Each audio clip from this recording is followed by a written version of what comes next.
mewawancarai Bante sebagai pemuka agama Buddha, dan di sini kegiatan kami yaitu mewawancarai Bante. Nah, jadi perkenalkan, kami akan memperkenalkan diri terlebih dahulu. Perkenalkan, nama saya Feby, dan ini ada Grace, ada Desi, ada Pasha, ada Brian, sama ada Wisnu. Dan di sini narasumbernya ada Bante Jana Wirya. Bante Jana Wirya Tera. Oke, kita singkat jadi Bante saja. Oke. Ya, pertama-tama terima kasih Bante atas kesempatannya yang mau kami wawancarai pada hari ini. Mungkin tanpa berlama-lama kita langsung aja ke pertanyaannya. Oke, terima kasih. Jadi Bante, yang kami ketahui ini bahwa mengenai agama Buddha itu mempunyai banyak aliran. Nah, kalau boleh tahu, mengapa ada banyak aliran di agama Buddha dan apa saja alirannya? Ya, setelah Buddha parinibbana atau bahasa umumnya itu wafat, itu diadakan konsili. Konsili itu semacam pertemuan di antara para biksu. Pada waktu itu dipelopori oleh Bante Mahakassapa Tera. Nah, beliau sebagai sesepuh murid sesepuh dari Sang Buddha. Di sana membahas Dhamma dan Vinaya. Dhamma itu artinya ajaran Buddha, Vinaya itu peraturan untuk para biksu. Nah, ternyata setelah diadakan konsili Sangga yang pertama, mulai muncul perbedaan pandangan, baik dari para biksu itu sendiri, muncul pendapat-pendapat baru, misalnya dalam hal Vinaya, dalam hal Abhidhamma Pitaka. Ada yang menganggap Abhidhamma Pitaka itu bukan ajaran Buddha, karena nanti munculnya setelah Buddha parinibbana. Maksudnya bukan muncul tetapi dibahas. Sebenarnya Abhidhamma itu sudah ada, karena terbukti Buddha pun pernah naik ke surga Tawatimsa mengajarkan Abhidhamma kepada ibunya. Dan Bante Sariputta pun pernah mengajarkan Abhidhamma kepada para biksu maupun kepada umat. Nah, berarti kan Vinaya, Sutta, dan Abhidhamma itu benar-benar ajaran Buddha. Tapi ada sekelompok biksu yang tidak menerima kenyataan itu. Nah, mulai dari situlah terdapat perbedaan-perbedaan pandangan, termasuk dalam hal Vinaya. Misalnya ada peraturan-peraturan kecil yang itu bisa dihilangkan atau dikurangi atau ditambahkan. Nah, maka Vinaya antara biksu Theravada dan Mahayana itu sedikit ada tambahan. Nah, itu. Nah, melalui perbedaan pandangan tadi, karena ya wajar berbeda, karena mereka semua belum mencapai arahat, belum mencapai tingkat kebudayaan, sehingga punya pola pemahaman, pemikiran yang berbeda. Nah, dari hal itu akhirnya muncul 18 tradisi pada waktu itu, yang termasuk Stawirawada, Mahasangika, Sarwastiwada, Mula Sarwastiwada, Dharma Guptaka, dan lain sebagainya. Nah, kalau di zaman sekarang itu mengerucut menjadi 3: Theravada, Mahayana, dan Vajrayana. Jadi sekarang tuh Buddhism hanya ada 3 tradisi. Jadi bukan aliran. Kalau aliran tuh hanya ada 2, yaitu aliran listrik dan aliran air. Itu aliran. Tapi Buddhism itu mengenal tradisi. Nah, dari tradisi ini Theravada itu lebih berkembang di selatan. Contohnya di Thailand, Myanmar, ya Sri Lanka, lalu Kamboja, Laos, itu menganut tradisi Theravada. Sedangkan tradisi Mahayana itu lebih berkembang di utara. Contohnya di Tibet, di China, Taiwan. Nah, itu Jepang nggak berkembang tradisi Mahayana. Nah, sedangkan Vajrayana itu perkembangan dari Mahayana itu sendiri. Berkembangnya di Tibet, Hutan, Nepal.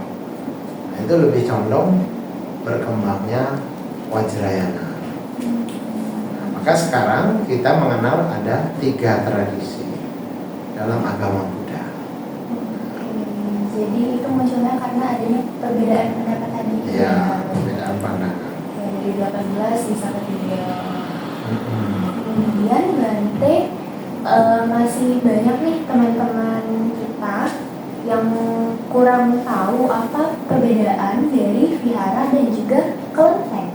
Boleh dijelaskan Bante? Ya, kalau dulu awal-awal perkembangan agama Buddha memang belum muncul, terutama di Indonesia ya. Kita bahas konteksnya Indonesia. Di Indonesia awal-awal mula baik dari zaman Belanda, zaman penjajahan, kolonial itu lebih dulu kelenteng ada di Indonesia. Wihara itu munculnya belakangan. Cuman justru dari kelenteng itulah mulai berkembangnya ada Konghucu, Taoisme maupun Buddhism. Maka di kelenteng itu sempat ada istilah Tridharma, artinya 3 ajaran. Bahwa di situ ada agama Buddha, agama Konghucu dan Taoisme. Maka kalau Anda lihat TITD, istilahnya TITD itu ada tempat ibadah Tridharma. Berarti ada 3 ajaran berkembang di satu tempat. Nah, namun dalam perkembangannya tentu mungkin ya terdapat ketidaksinkronan antara pengurus dengan umatnya. Mungkin yang Konghucu maunya begini, yang Tao maunya lain, yang agama Buddha kemauannya beda. Jadi sehingga yang agama Buddha memilih tempat sendiri, yaitu wihara.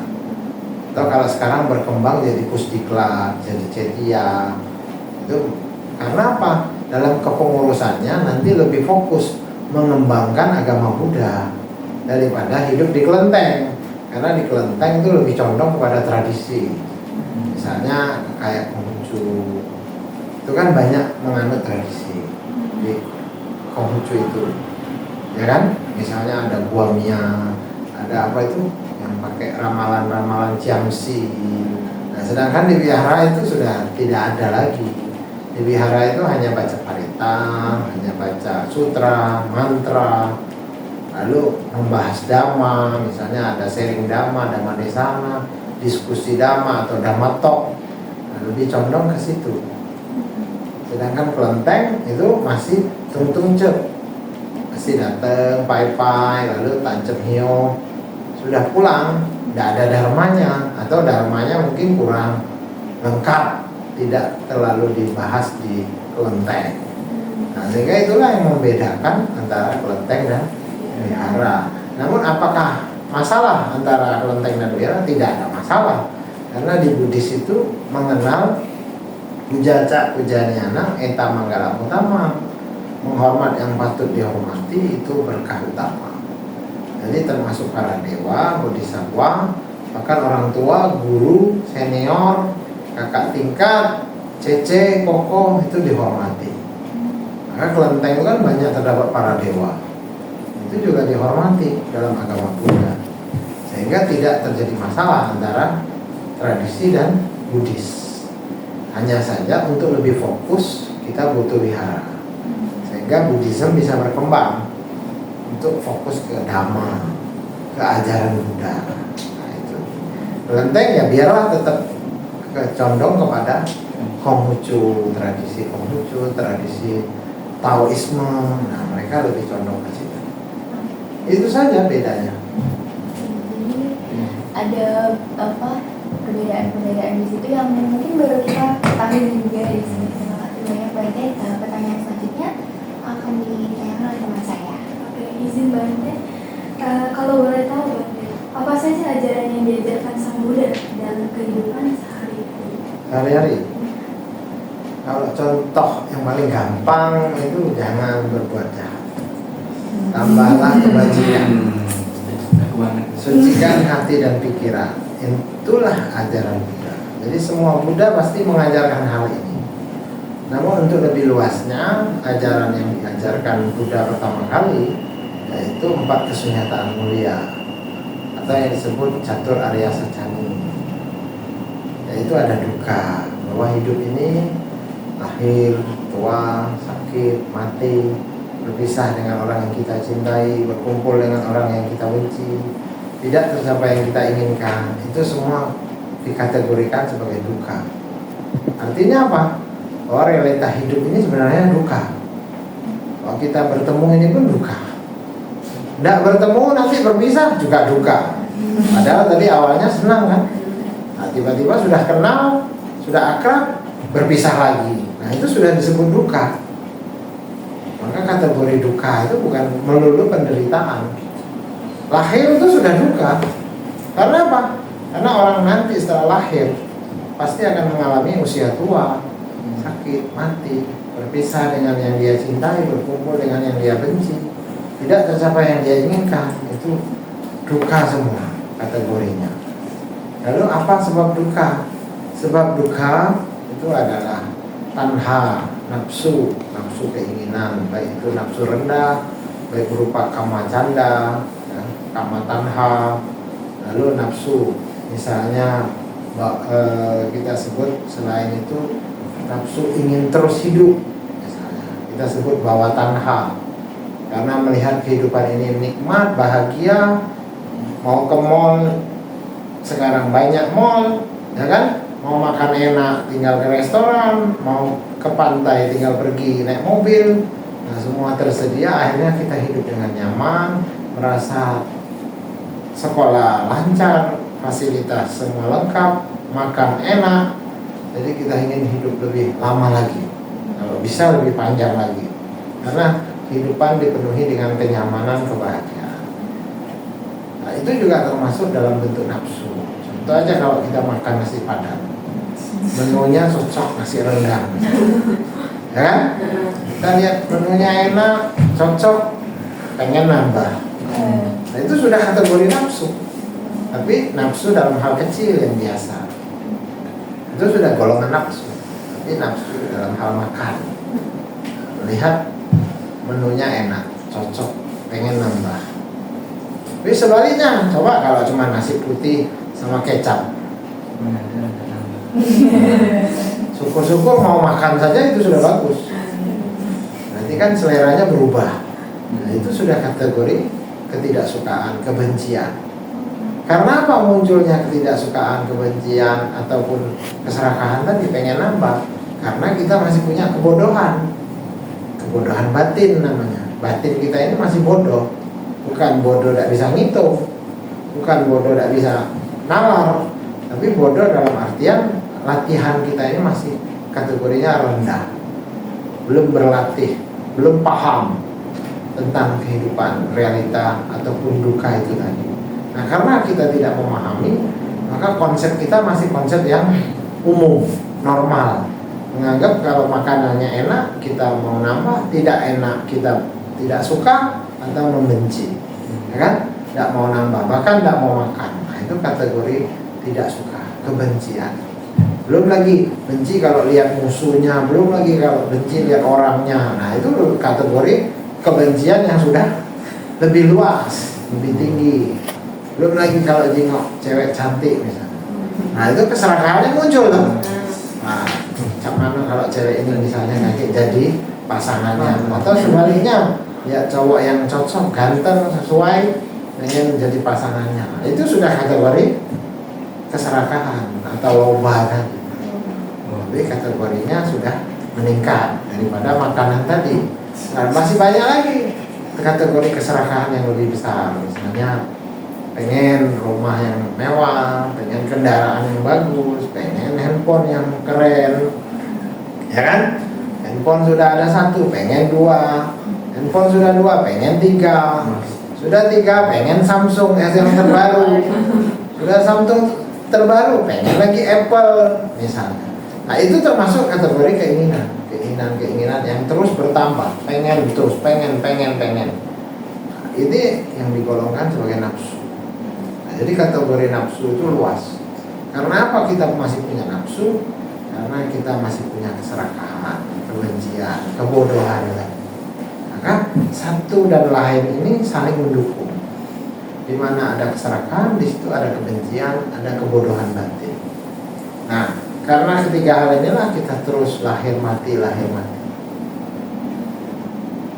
Itulah akar daripada duka, sebab duka. yang membuat kita terus lahir mati lahir. Maka ada istilah kelahiran kembali, punarbawa, atau kalau orang umum mengenal itu reinkarnasi. Nah, itu bahasa umumnya, tapi bahasa Buddhisnya itu terlahir kembali. Atau bahasa Inggrisnya apa? Rebirth.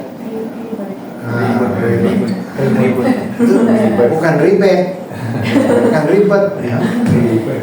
Itu bahasa Inggrisnya. Kemudian tujuan umat Buddha itu apa? Yang ketiga, tujuan umat Buddha itu mencapai nibbana. Jadi tujuan umat Buddha itu bukan surga, bukan alam dewa, bukan alam Brahma. Karena apa? Karena di alam dewa itu terbatas, ada limit dan tidak kekal. Nah, maka itu bukan tujuan. Memang umurnya panjang, bisa 10.000 tahun, 100.000 tahun, bisa jutaan tahun, berkalpa-kalpa tahun bisa. Tapi itu tidak kekal.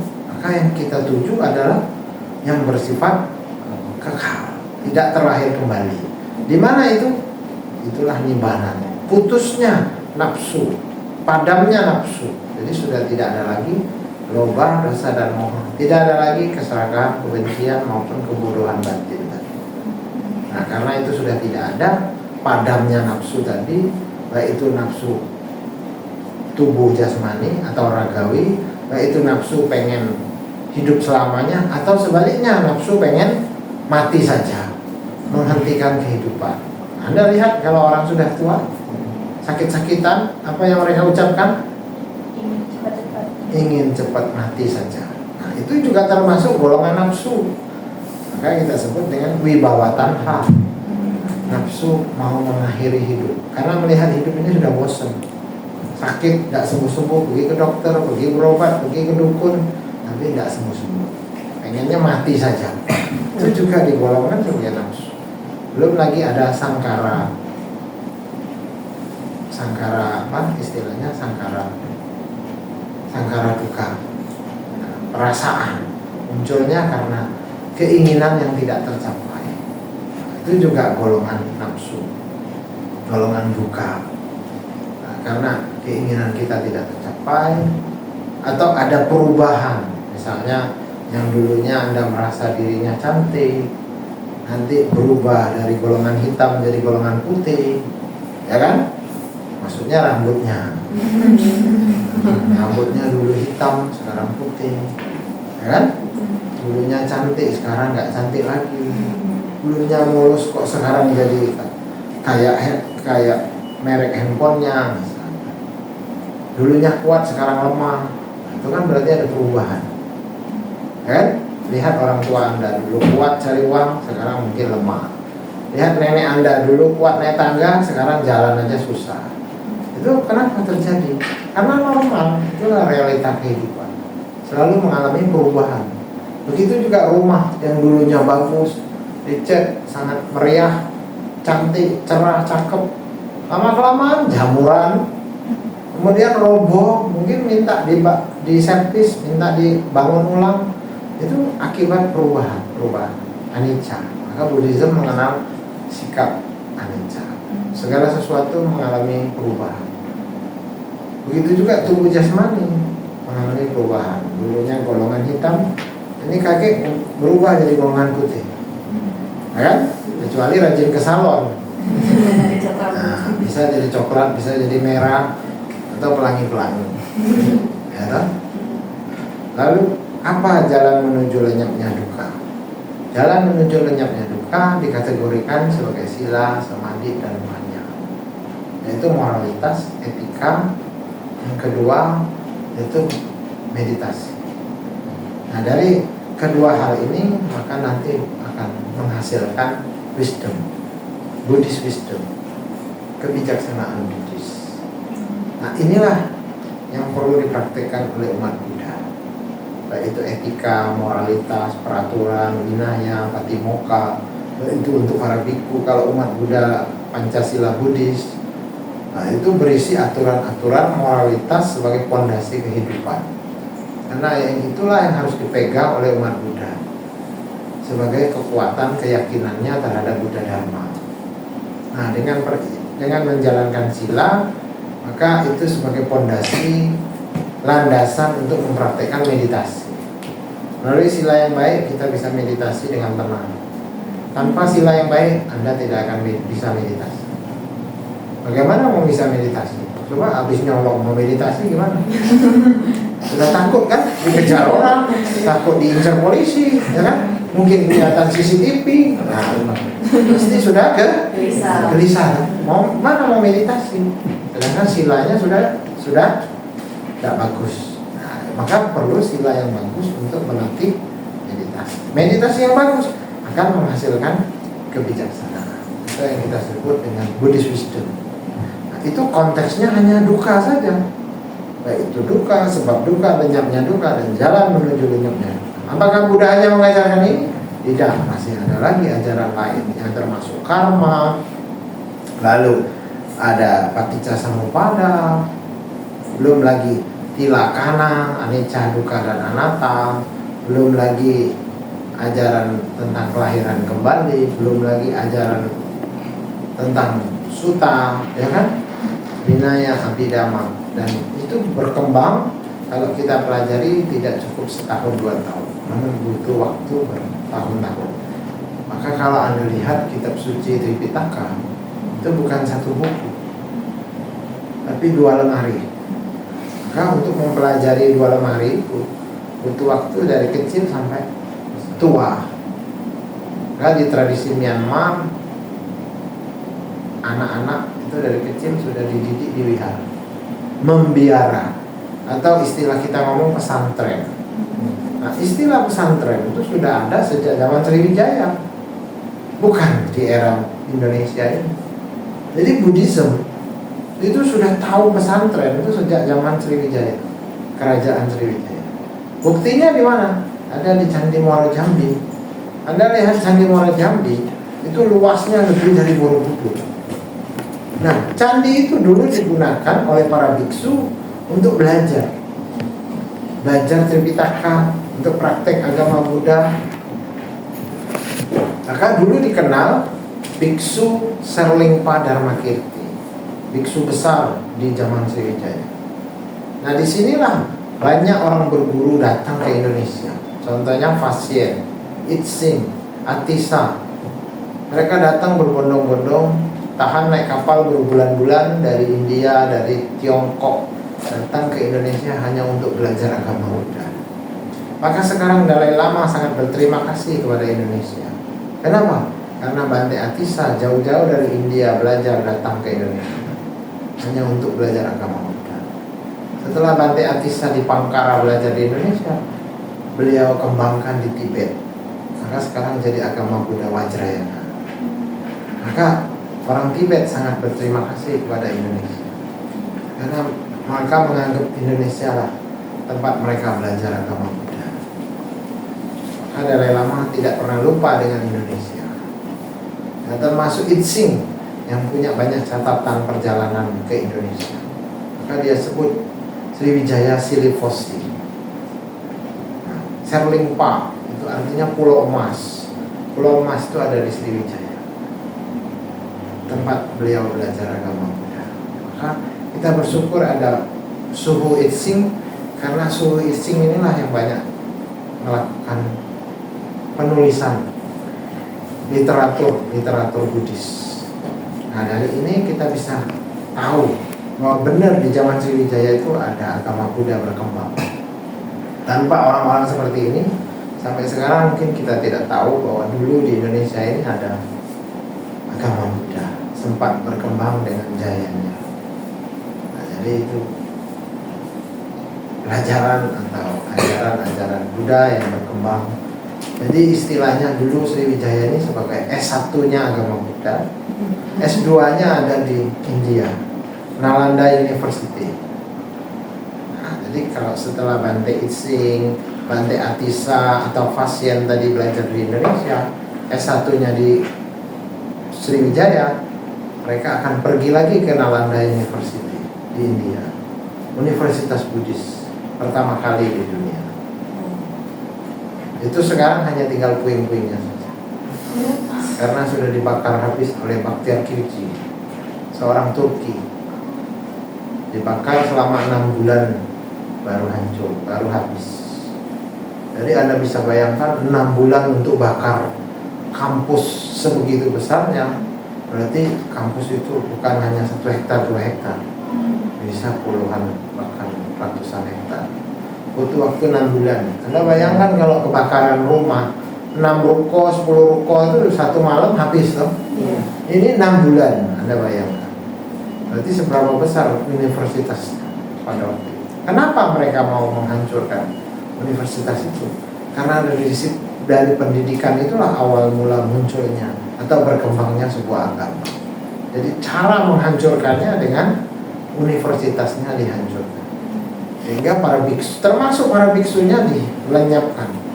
Jadi bukan hanya ajarannya, tapi para biksunya juga dilenyapkan. Jadi itu sangat-sangat miris, sangat-sangat bisa kita katakan genosida, genosid pada waktu itu. Nah, sehingga melalui pendidikanlah untuk menghancurkan sebuah agama. Itu sejarah. Iya. Sejarah. Terima kasih Bante. Mungkin pertanyaan selanjutnya akan dilanjutkan oleh Febri. Jadi Bante, saya mau bertanya, bagaimana tanggapan dari agama Buddha mengenai pernikahan beda agama? Kalau sekarang syarat dari pemerintah itu harus seagama, harus keyakinannya harus sama. Di Buddhis sendiri mengenal sama sada. Artinya apa? Keyakinannya harus sama. Karena apa? Memang pada waktu menikah agama bisa berbeda.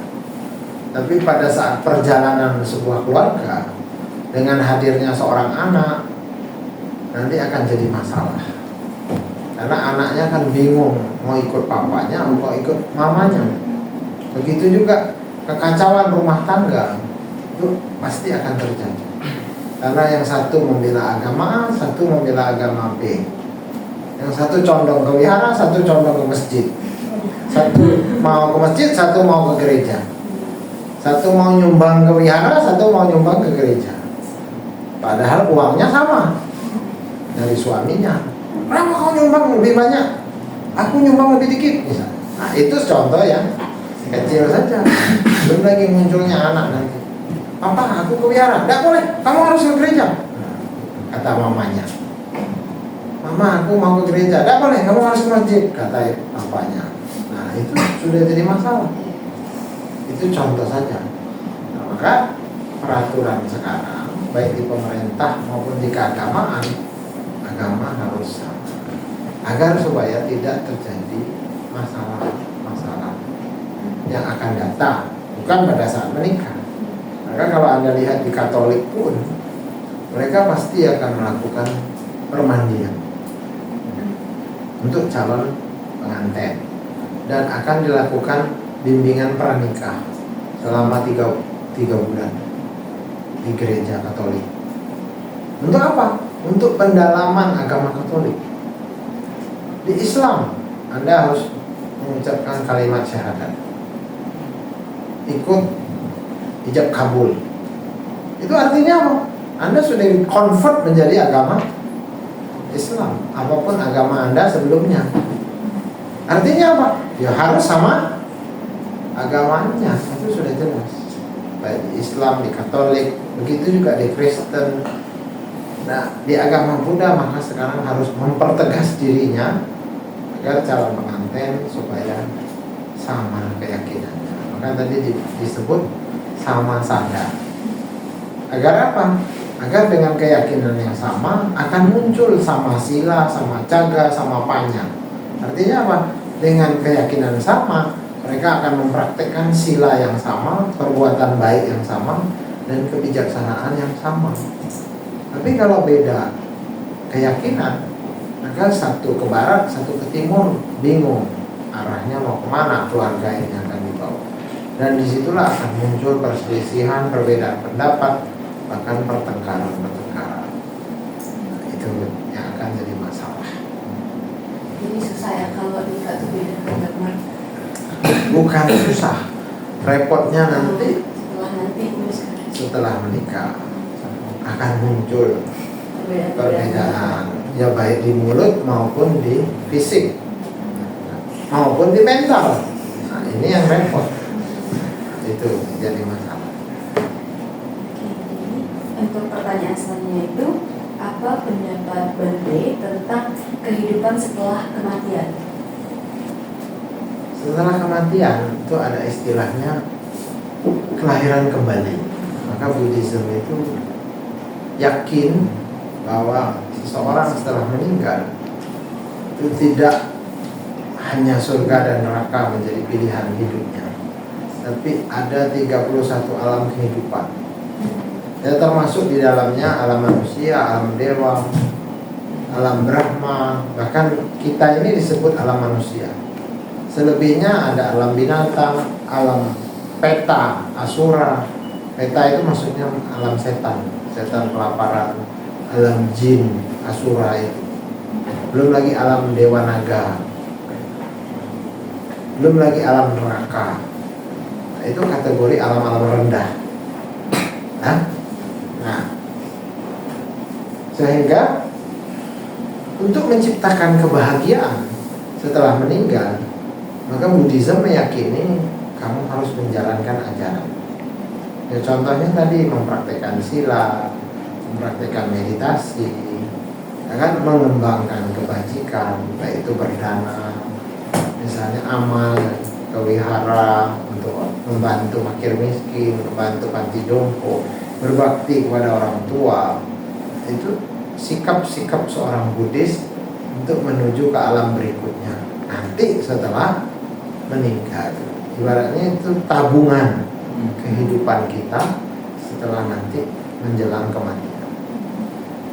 Apa yang akan terjadi? Bahwa nanti sebelum menjelang ajal, kita itu akan memutar video, seperti video itu akan berputar. Apa yang diputar oleh video itu? Memutar kembali ingatan masa lalu. Masa lalu baik dari kecil, remaja, dewasa, tua, apa saja hal-hal buruk dan baik yang sudah dilakukan itu akan diputar lagi seperti video menjelang ajal kematian. Nah, ketika orang banyak melakukan hal-hal baik, maka videonya akan muter hal-hal yang baik-baik saja. Misalnya dia rajin kewihara, rajin beramal, rajin berbuat baik, rajin kewihara, rajin baca parita, rajin meditasi, sering mempraktikkan sila, sering bangun wihara, misalnya, sering bantu orang tuanya, berbakti kepada orang tua.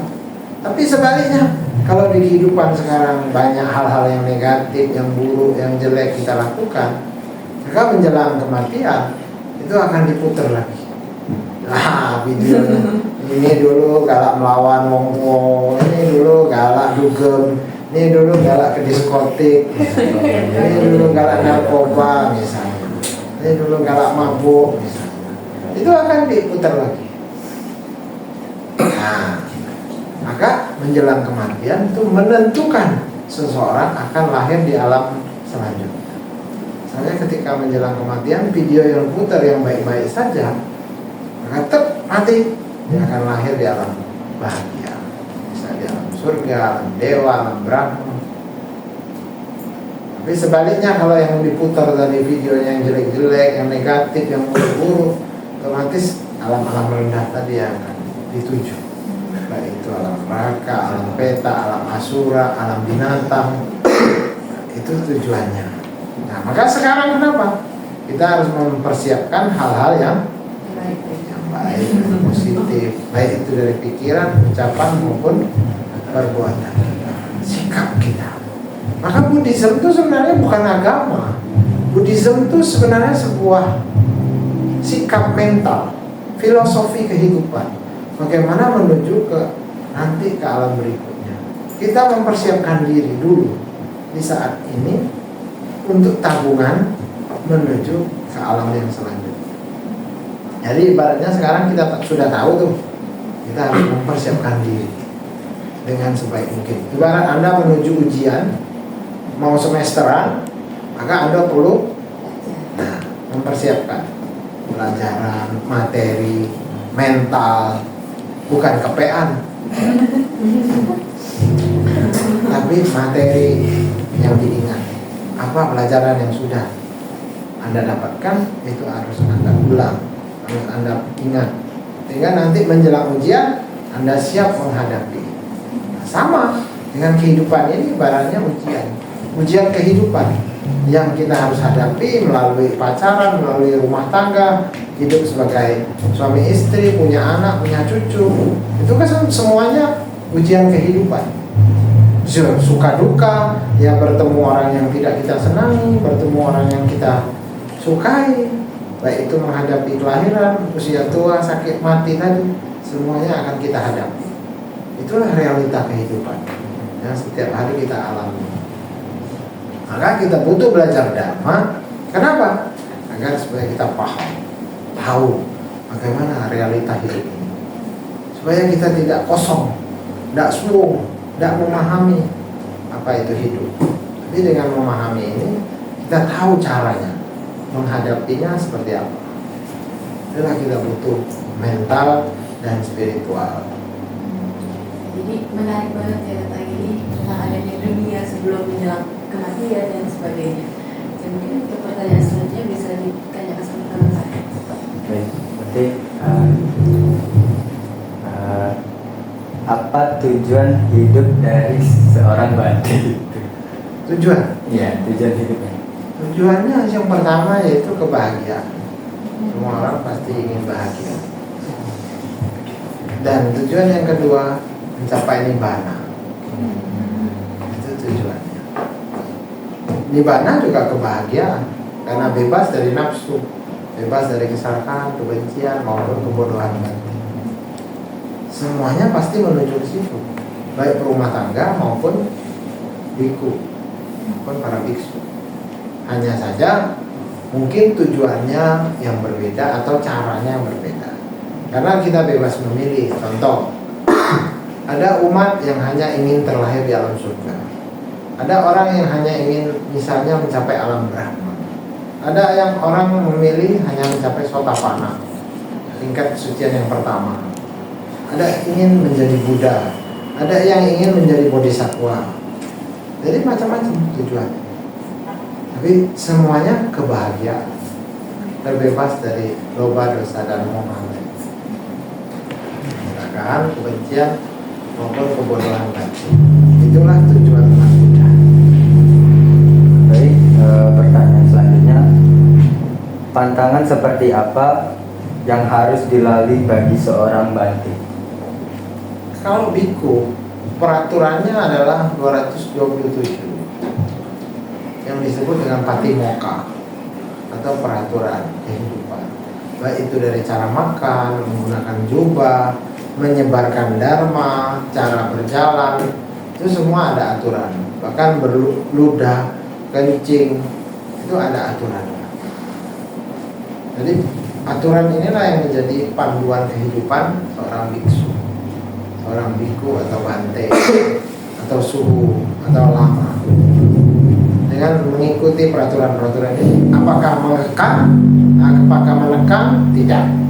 Tapi justru sebagai benteng yang melindungi biksu tersebut agar supaya terbebas dari masalah, terbebas dari hal-hal yang tidak diinginkan, supaya hidupnya bahagia, terbebas dari masalah, karena mengikuti aturan yang sudah ditetapkan oleh Sang Buddha, oleh gurunya, Buddha Gotama.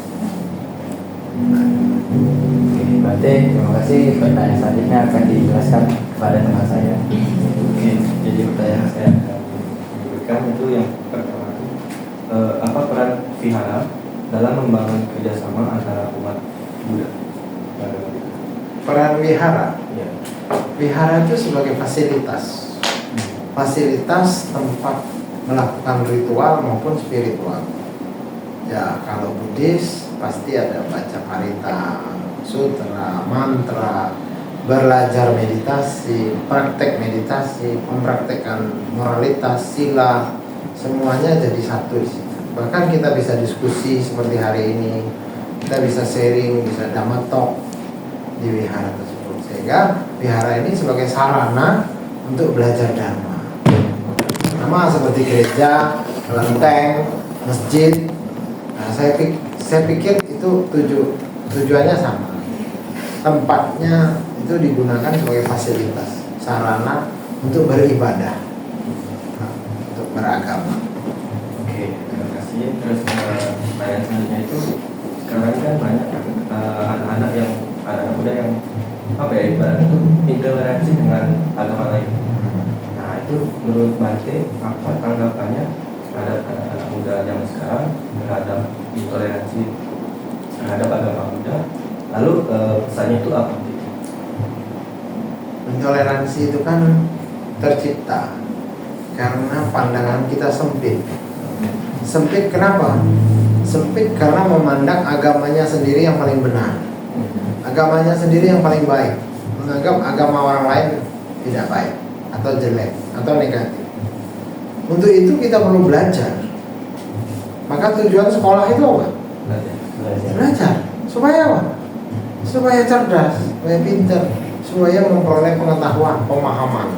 Begitu juga di agama, kita perlu belajar. Belajar apakah cukup satu agama? Sekarang terbuka fasilitas di Google, internet, ChatGPT. Anda bisa tanya apapun yang Anda mau.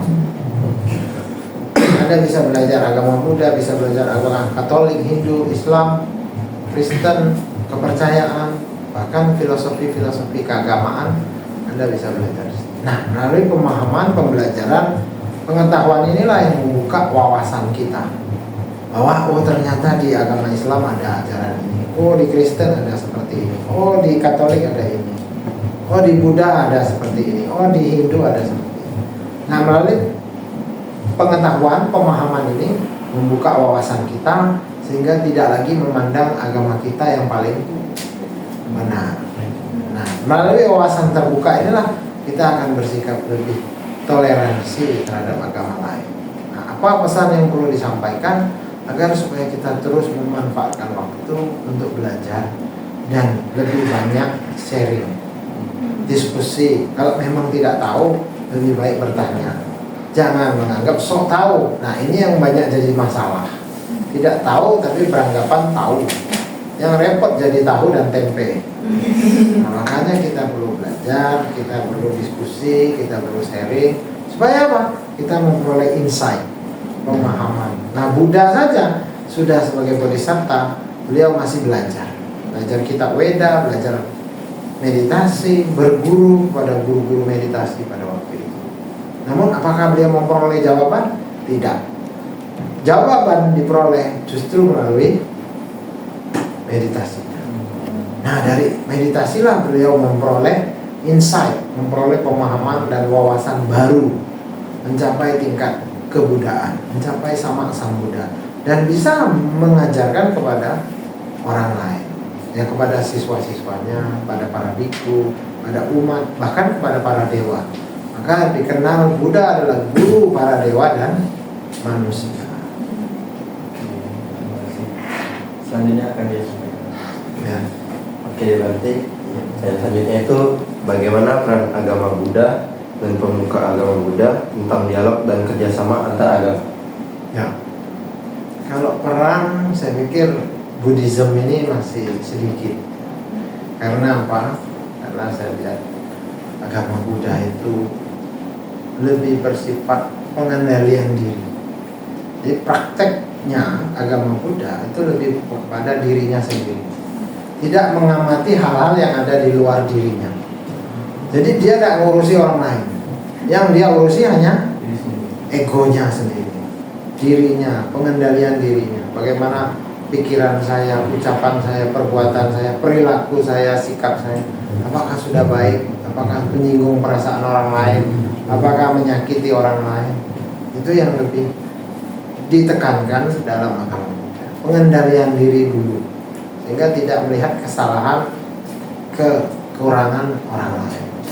Apalagi agama lain. Buddhism pasti tidak mengurusi agama lain. Ya, ngurusi diri sendiri aja sudah repot, apalagi mau ngurusi. Tapi apakah bisa diajak dialog? Bisa. Jawabannya bisa. Karena agama Buddha bisa menyatu dengan siapapun. dengan agama apapun, bisa dialog dengan siapa saja. Karena ini bersifat universal, kepada siapa saja bisa berbaur, bisa menyatu dan fleksibel. Sehingga dialog FKUP ikut apapun judulnya, toleransi, apakah itu bisa, semuanya bisa diikuti. Karena perbedaan itu tidak jadi masalah bagi agama Buddha. Taman akan indah kalau bunganya berwarna-warni. Iya. Oke, baiklah, pertanyaan terakhir. Bagaimana cara kita untuk mencapai kedamaian hati menurut agama Buddha? Ya tadi, mempraktekkan aturan, moralitas, etika. Misal Anda sebagai siswa, ya Anda ikuti saja aturan mainnya, peraturannya. Sebagai siswa, ya di sekolah harus berpakaian rapi, rambutnya ditata atau yang cewek diikat, ya kan? Menggunakan pakaian yang sopan, berpakaian dengan resmi, ya kan? Tidak melanggar etika aturan yang sudah ditetapkan. Itu saja sudah sangat-sangat luar biasa. Untuk lebih baik lagi, ya Anda harus menjalankan meditasi, perenungan, refleksi diri. Agar apa? Anda tahu apa yang baik, apa yang tidak baik, apa yang cocok, apa yang tidak cocok, apa yang benar, apa yang salah. Yang harus Anda kembangkan, Anda perhatikan, Anda amati, dan Anda ketahui. Melalui meditasi lah Anda akan memahami diri Anda sendiri. Tanpa meditasi Anda tidak bisa tahu diri Anda, siapa Anda. Maka banyak sebenarnya meditasi itu sudah banyak dikembangkan oleh guru-guru bahkan sebelum Buddha muncul. Itu di India, di Himalaya, di Everest, banyak pertapa-pertapa hidup di goa, di gunung. Bahkan di Indonesia pun banyak kita kenal istilah pertapa. Di goa, di pohon, misalnya di hutan. Bahkan raja-raja pun yang sudah pensiun, mereka akan kembali ke hutan, menyepi. Tujuannya apa? Untuk menyatu dengan Tuhan, katanya. Untuk moksa kalau di Hindu, untuk mencapai nirwana kalau di agama Buddha. Moksa kalau di Hindu. Karena apa? Kalau di istilah Jawa ada istilahnya manunggaling kaulo gusti, menyatu dengan ketuhanan. Itu ajarannya Sesiti Jenar. Nah, manunggaling kaulo gusti, menyatu dengan Tuhan. Gusti itu Tuhan, bahasa Jawanya.